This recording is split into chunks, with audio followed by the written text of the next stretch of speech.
E aí, gente, a paz do Senhor Jesus para você. Como é que você está, hein? Nesse tempo aí de Covid, né?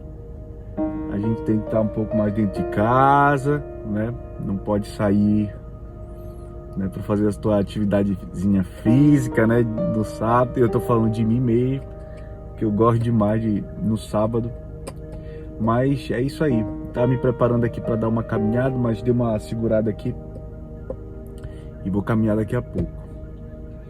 Hoje eu quero trazer uma palavra para você que ela vai te ajudar bastante. Ela vai te ajudar bastante. A palavra que eu quero trazer é sobre como discernir o que é a voz de Deus e o que é a voz do inimigo. O Senhor colocou no meu coração esses dias que tem muita gente que se afastou de Deus, porque não sabe ouvir a voz de Deus e ouve por muito tempo a voz do inimigo. Deixa eu te explicar algo sobre isso. Eu tenho falado por aqui que Deus, Ele tem os planos dele com você. E que Deus não precisa de você para criar ou prometer absolutamente nada. Deus, em misericórdia, Ele promete, Ele salva, predestina, elege, tudo segundo a uma soberania perfeita. Tudo segundo a uma majestade suprema, a um pensamento supremo, somente dele. Você nada tem a ver com isso. Tenho te dito isso. Então você que talvez esteja me vendo e se ache pequeno, se ache menor do que qualquer outra pessoa, para Deus você é enorme, para Deus você é gigante. E talvez para o homem você seja de fato pequeno. Talvez para o homem você seja o menor, mas para Deus você é o maior. Só que o Senhor colocou no meu coração que tem pessoas que ouvem o inimigo, porque estão desatentas. Estão desatentas. Cada vez mais que você começa a buscar o Senhor, essas coisas vão piorando. Eu acho tão engraçadinho quando as pessoas dizem assim, vem para Jesus, porque quando tu vier para Jesus, a prosperidade vai chegar na tua vida, tudo vai mudar, as coisas vão melhorar. Elas te contam só um detalhe da coisa. E qual é o detalhe? Que tudo isso acontece? Sim, mas isso é interior. Porque há também uma fúria no mundo espiritual. Há uma guerra de principados e potestades que lutam contra a tua alma, que lutam contra aquilo que Deus te chamou e te enviou. Luta. Enquanto você está desacordado, enquanto você está fazendo as suas coisas normais, tá tudo lindo, maravilhoso. Você não mexe em coisas espirituais. Você não mexe em nascentes espirituais. Não tem um formigueiro, que o formigueiro, quando ele tá assim, bem paradinho assim, não sai nenhuma formiga de lá, mas mete a mão lá dentro para você ver o que acontece. Se você for alérgico, dá um problema maior, né? Porque as formigas vão picar você, pode ter uma alergia, talvez. Quem sabe, né? Posso até estar falando besteira, pode vir a óbito, dependendo da alergia. Então, basicamente, no mundo espiritual é assim. Enquanto você não mexe no mundo espiritual, tá tudo lindo. Só que a gente sabe que Deus cobra aquilo que ele fez na tua vida, pela misericórdia. Deus, ele não negocia aquilo que ele te entregou. Tem a parábola do talento lá na palavra de Deus. Ele vai dizer que para alguns ele deu um talento. Talento naquela época era dinheiro, moeda. Então ele diz assim, para alguns ele deu um talento, para outros 2, para outros 3, de acordo com a capacidade de cada um. E naquele último dia ele vai perguntar, eu te dei um talento, o que tu fizeste com esse um talento? E vai ter alguns que vão dizer, Senhor, com aqueles 2 talentos que tu me deste, eu granjeei mais 4 talentos.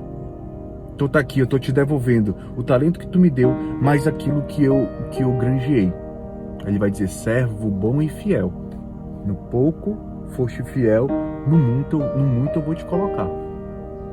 E aí vai ter aquele que Deus tinha dado para ele um talento, e ele disse assim: Senhor, eu soube que tu ceifa onde tu não semeia, e sei que tu é um homem, eu esqueci a palavra, mas ele diz assim, que é como se fosse um homem, não é duro não, é um homem justo, né, e que ele vê aonde ele não está, ele ceifa onde ele não semeou, tipo como se ele tivesse com medo do Senhor. Por isso eu peguei o teu talento que tu deste na minha mão e eu escondi, mas eu desenterrei para te entregar. Tá aqui, ó. Jesus vai dizer para ele: servo infiel, era melhor que eu tivesse dado o talento, o dinheiro para os banqueiros, e eles me devolveriam com juros. Por isso, peguem esse servo infiel e levem para as trevas exteriores. Lá vai ter ranger, vai ter muito sofrimento e ranger de dentes. Então o Senhor cobra. Aquilo que Deus te entregou, Ele vai cobrar. A palavra de Deus diz: eu prefiro cair na mão do homem mau do que cair na mão do Todo-Poderoso. Meu Deus do céu, é pesado isso daí. Porque nós estamos no período da graça e nós achamos que Deus é o bonzinho. E Deus, de fato, Ele é maravilhoso em amor, misericordioso, justo. Deus é tudo isso. Só que a gente alopra com a bondade de Deus.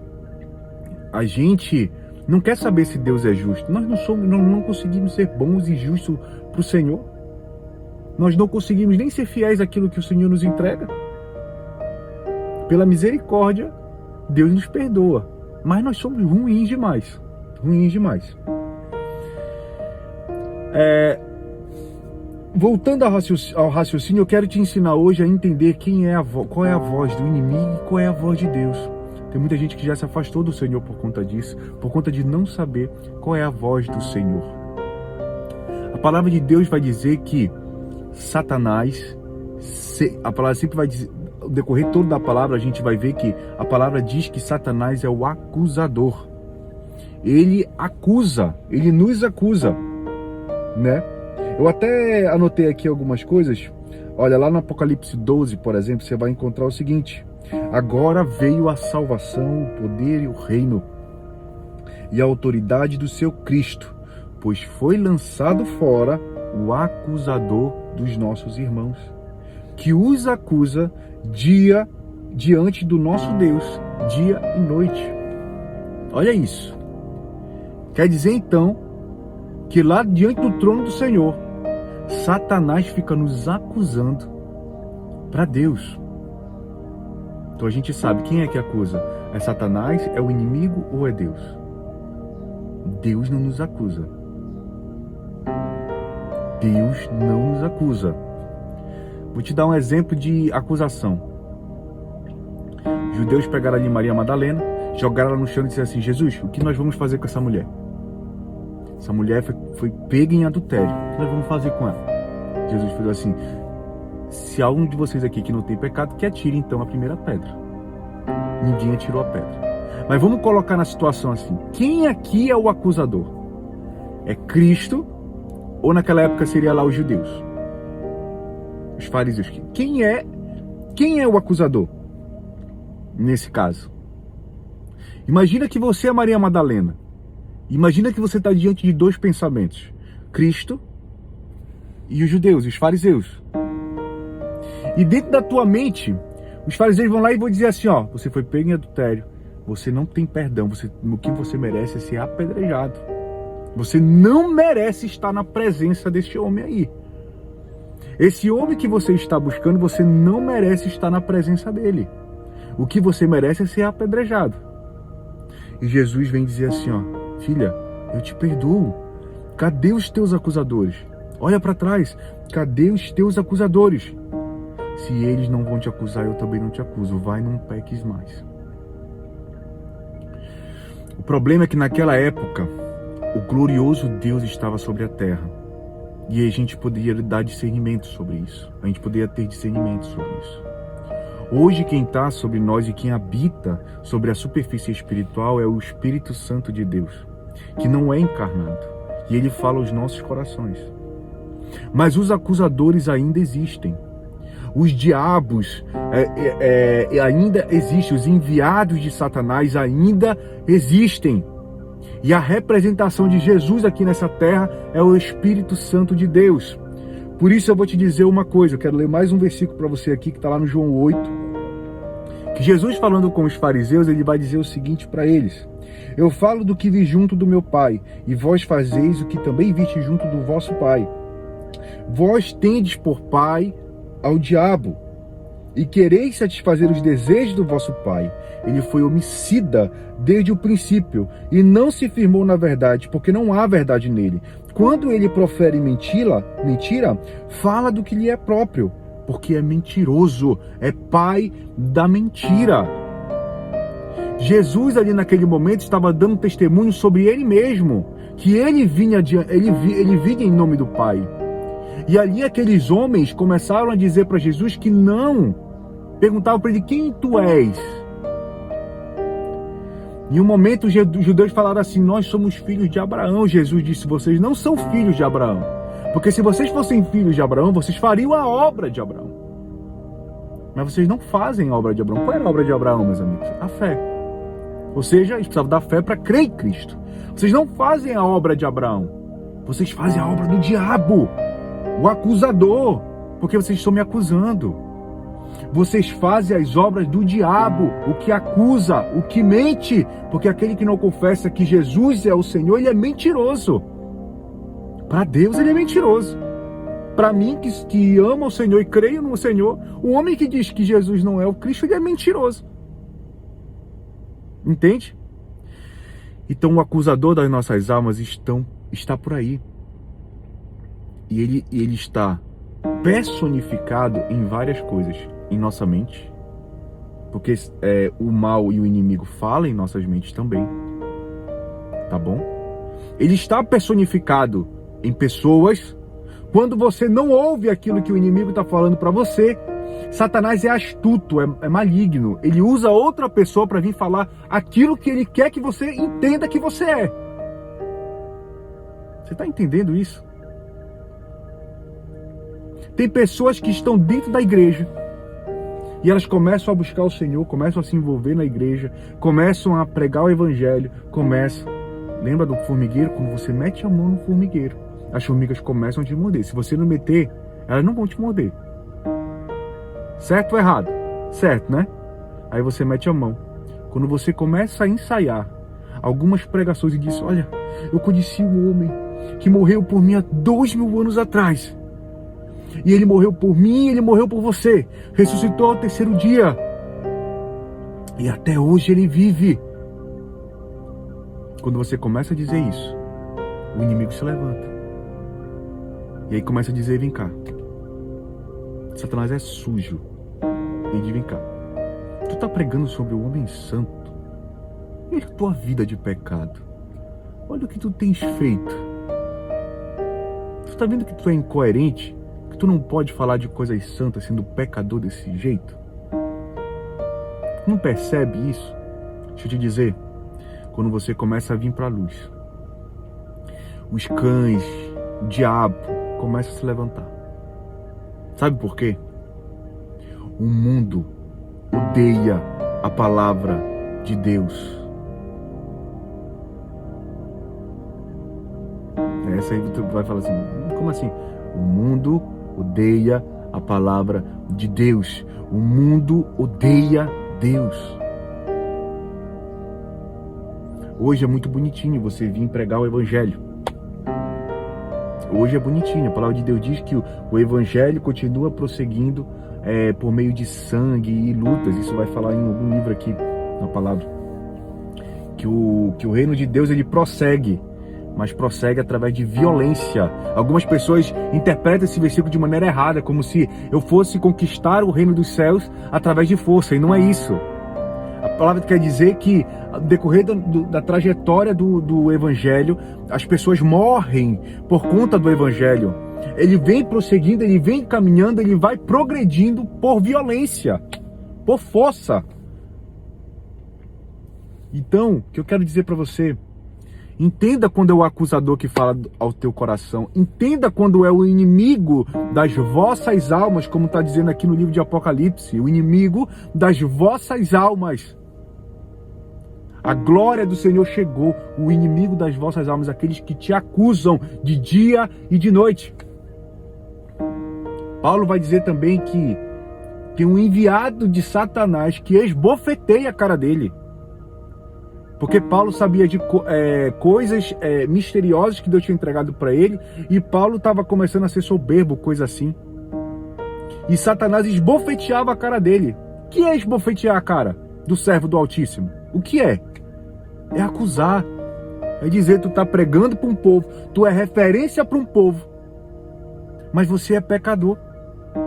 O que você está fazendo? Você está o quê? Sendo usado por Satanás, é? Olha como é. Satanás é sujo. Satanás é sujo. E eu sei que muitas pessoas se afastam por causa disso. E eu vou dizer para você. Escute isso. Tem gente dentro da igreja que faz isso com você. Tem gente dentro da igreja que faz isso com você. E faz isso com você por entender pouco da palavra. Pessoas dentro da igreja, eu não estou falando só de gente que está sentada ouvindo a palavra. Eu estou falando de pastores também. Isso acontece. Líderes de igreja fazem isso. Mas deixa eu te dizer uma coisa. Guarda a palavra no teu coração. Guarda a palavra de Deus no teu coração. A palavra de Deus é luz para o meu caminho. Lâmpada para os meus pés. É a tua palavra. Se você entende da palavra, você já para de responder com você carnalmente. Você começa a responder pela palavra. O que é certo e o que é errado, o que é acusador e o que é santo, você começa a ter discernimento. Por quê? Porque você já conhece da palavra. Toda a palavra de Deus tem perguntas e tem respostas. Quando você fala alguma coisa para mim em relação sobre a minha vida particular, eu não respondo por mim, eu respondo com versículo, dentro da minha mente. Versículo, capítulo. Quando a pessoa diz para mim assim, olha, mas isso aqui você não pode, você está fazendo isso aqui. Eu falo assim, aquele que iniciou a boa obra em vossos corações, ele vai cumprir até a volta de Cristo. É assim que eu respondo, dentro da minha mente. Ou seja, quando você tem a verdade, você tem a resposta dentro de você, você não se deixa mais ser invadido pelo inimigo. E isso é difícil. Mesmo você sabendo, você ainda vai ser invadido. Você entende? Então, conheça a palavra de Deus. Saiba os mistérios de Deus e como Ele trabalha contigo. Porque quando você entende o que o Senhor quer, como o Senhor te ama, você não dá atenção para Satanás. Satanás é o atrapalho. Satanás não quer que você chegue onde Deus quer te colocar. Por quê? Porque, meu irmão, quando você chegar onde Deus quer te colocar, vai ter muita coisa que vai acontecer.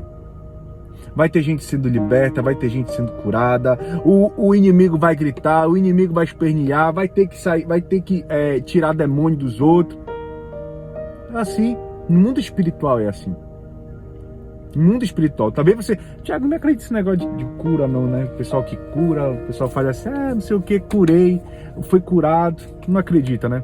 Não acredita. A palavra de Deus diz o seguinte, a palavra de Deus vai dizer o seguinte, que aquele que está em espírito, o espírito discerne todas as coisas, mas a carne não discerne nada. Eu que estou aqui falando para vocês, eu falo em espírito, porque ninguém que está em carne pode falar de coisas do céu. Você não entende isso? Quando eu falo aqui para você, eu falo em espírito. Não posso falar em carne. Porque se fala em carne, não se aproveita nada. Eu reconheço isso. Se eu sentar com você e falar coisas vãs e bobagem, eu não sou digno de nenhum minuto da tua atenção. Mas se eu falo em espírito, quem fala em mim não sou eu, é o Espírito Santo de Deus. Então sim, vale muito a tua atenção. E creio que se você ouvir e colocar em prática isso que eu estou lhe dizendo, Deus vai adornar você, Deus vai te dar sabedoria, Deus vai te dar discernimento, porque não falo coisas carnais e falo coisas espirituais. Como disse Jesus, aprendi isso porque eu vi e vi diante do meu Pai, mas vocês não têm crido. Você não tem crido. Deus me livre, assim, Deus me livre não, né? Porque seria nossa, meu Deus, eu não consigo nem imaginar, porque como João Batista disse, eu não tenho condições nem de desatar as sandálias, né? Porque Cristo é único, ele foi sensacional, mas creio que por meio do Espírito Santo de Deus, ele usa aqueles que ele ama. E eu sei que Deus me ama, e eu sei que Deus me usa. Então, nesse dia eu quero dizer para você, não deixe o acusador atrapalhar aquilo que Deus tem preparado para ti. Porque o acusador vai dizer para você que você é fraco, mas Deus vai dizer que você é forte. O acusador vai dizer para você, tu tem que te afastar de Deus. Deus vai te falar, nada pode te afastar de mim. Nada pode te afastar de mim. O acusador vai dizer, tu não vai conseguir. Deus vai dizer, se tu estiver comigo, tu vai chegar. Tu vai chegar em lugar que tu nem imagina. Mas tu é pecador. O que tu tá fazendo aí? Tu peca, esse é o acusador. O Senhor disse, não há condenação para aqueles que estão em Cristo Jesus. Meu Deus do céu, olha isso. Não há condenação para aqueles que estão em Cristo Jesus. O acusador das vossas almas, ele é furioso por aquilo que Deus tem preparado e reservado para ti. Mas em nome de Jesus eu decreto que ele é um fracassado e ele já é um derrotado, porque foi desde o início do mundo, tá bom? E ele não tem poder de alcançar um fio só de cabelo seu. Seja ousado na presença de Deus, porque Deus te deu autoridade para pisar em escorpiões. Medite nisso que eu lhe falei. Guarde essa palavra no teu coração, né? Não ouça o acusador e continue a fazer aquilo que Deus te chamou. Tiago, eu louvo. Parei de louvar porque o pastor disse que eu não posso estar em pecado. A palavra de Deus diz que aqueles que conhecem o Senhor, nova criatura são. Nova criatura são. Mas tem que ler a Bíblia. Nova criatura são. É um passe de mágica. Nova criatura beleza, mas a palavra também vai dizer que aquele que iniciou a boa obra em vossos corações, ele vai cumprir até a volta de Cristo. O apóstolo Paulo, ele ministrava a palavra de Deus em vários lugares, mas ele disse ao Senhor, orei ao Senhor para que tirasse um espinho da minha carne, porque tem um enviado de Satanás que esbofeteia a minha cara. Paulo era referência. Vejo em mim dois entendimentos, a lei do pecado e a lei de Deus. E ele diz, quando eu quero fazer o bem, é o mal que eu pratico. Paulo não era perfeito, mas Paulo dizia que ele corria e competia atrás de uma coroa, que não é a coroa que nós corremos aqui nessa terra como um atleta corre, que é a coroa que é dada quando alguém ganha uma corrida, mas ele corria atrás de uma coroa que era incorruptível, que é a coroa do céu. É uma luta constante. Nós buscamos o reino dos céus, não porque eu vou conquistar ele, porque ele já foi entregue para mim. Meu Deus do céu. Quando nós começamos a pensar que eu preciso correr atrás daquilo que eu ainda não tenho, você se frustra, você fica cansado. Mas não é a verdade, isso não é a verdade bíblica. Nós corremos atrás de coisas que o Senhor já nos entregou. Porque aquele que nos predestinou também predestinou as boas obras em que eu iria andar. Então eu vou alcançar. Porque Deus me viu no futuro e disse, ele vai alcançar. Você só tem que acordar. Acordar e fazer aquilo que o Senhor te chamou. Tá bom? Deus te abençoe nesse sábado maravilhoso. Em nome de Jesus. Derrote o acusador. E ande do lado daquele que te abençoa. Tá bom? Deus te abençoe em nome de Jesus.